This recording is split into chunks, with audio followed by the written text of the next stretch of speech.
Hello friends, it's me, Mr. Sloufaki here. We are going to be doing more reading from my favorite book, Harry Potter and the Sorcerer's Stone. Today we are going to be covering Chapter 5, Diagonal Street, where Hagrid takes his boy Harry to get his school supplies and get ready to go to wizard school. So if you are ready, sit back and let's have a nice time.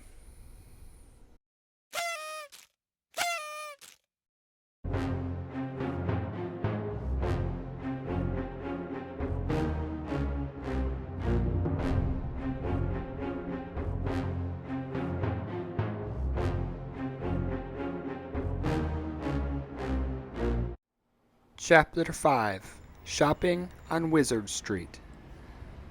Harry and Hagar, they are traveling very many miles through the city of London. Hagrid, finally after getting lost many times on the subway train, get Harry to the outside of a small little shop that do not look very assuming at all.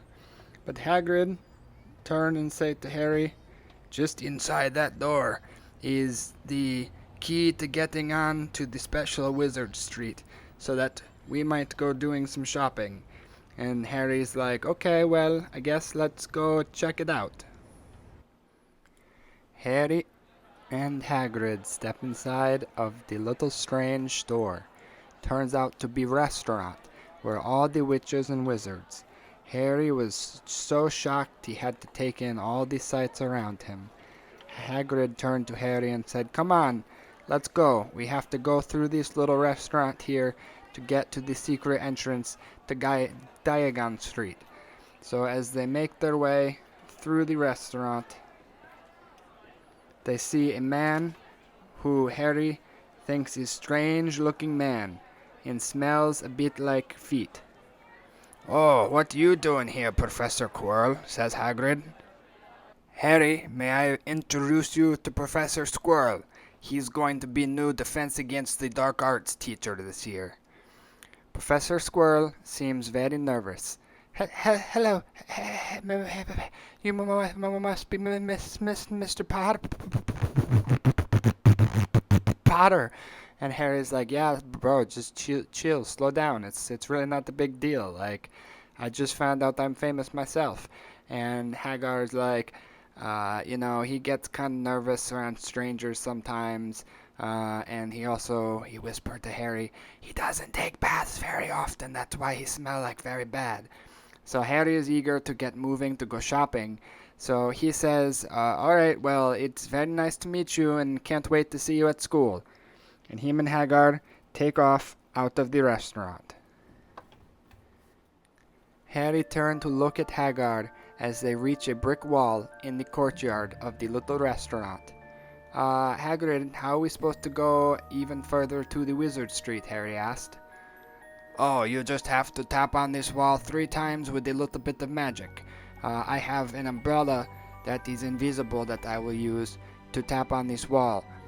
By the way, how did you get a magic wand already?" Harry's like, "Oh, this is not the magic wand. This is just a special stick that I carry everywhere with me." And Hagrid's like, "Oh, okay, that's fine. So let me just tap on this wall 3 times. Tap, tap, tap, and door. Oh, ooh. Door open. Open." Now picture in your mind, through theater of imagination, there is an open gate that Harry now looking through into a very fantastical looking wizard world. He want nothing more than to step through it into what he see on the other side look like fun and fancy freeness. Hagar's like, hold up, we got to go get you some money from the wizard bank first. So follow me and I will take you there." Harry and Hagar walk down busy crowded Wizard Street, past all kinds of stores, like stores selling magic, and stores he see kids out front of a store that's selling magic broom vacuums, and he look a lot at the wand shop, and Hagrid's like, "Remember, Harry, we have to get your money first." And so they keep walking down the crowded city streets, past the potion shop and even the animal shop that specializes in birds. Finally, at the end of the street, they see a big building.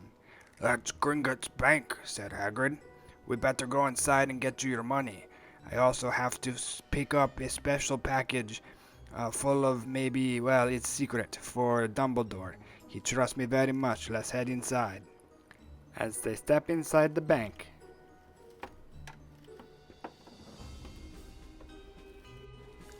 as Harry steps inside the bank with Hagrid, he is shocked to behold some little goblin men who seem like they are in charge of all of the money in the bank. He is like, "Hagar, what are we doing here?" Hagrid's like, "Don't worry, these goblins, they're very good with money. They will take you to where we need to go. So, hey goblins, can you take us where we need to go?" "Well, of course I can," says the magical goblin.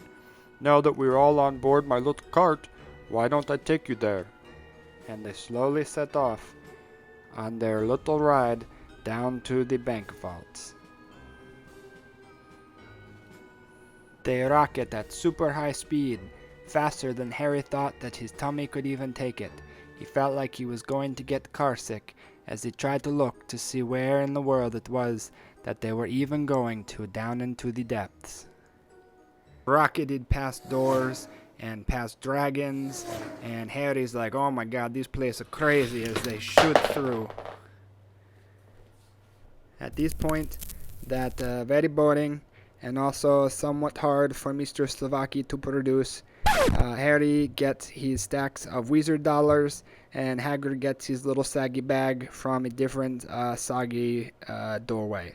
And they zip their way back up to the top and make their way out onto the busy streets of Diagon Alley. "Well, where you want to go first?" said Hagar to Harry. "I think it's probably best if we get me a real magic wand so I don't have to keep waving this stick around." So they made their way over to the wand shop, and Harry go inside to get his wand, and Hagrid say, "I'm going to get you a present, so you wait here and get your wand, and I am going to go get you a present over here." Inside the cozy little wand shop, Harry meet the old man Olivers, who give him different wands to try out until he finds just exactly the right one for his wizard job.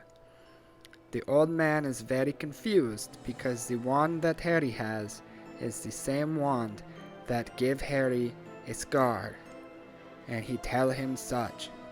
"I'm very confused because the wand that is like yours but not yours gave you that scar." Harry was very surprised by this news, but he did not know yet quite what to make of this information, when suddenly a greasy-haired little slime ball of a child make his way into the shop. My name is Draco Malfoy, and I think that you must be Harry Potter, judging by your scar on your head." "Why, yes, I am Harry Potter," say Harry Potter. "Well, you better make sure you make the right friends at school, or you'll be a total doofus." And with that, he leave. Harry next make his way to the potion shop, where he's shopping for cauldrons. "This one too big," he think to himself, "and this one is too small. But that one that I just knock over, I have to buy at discount, because you break it, you buy it.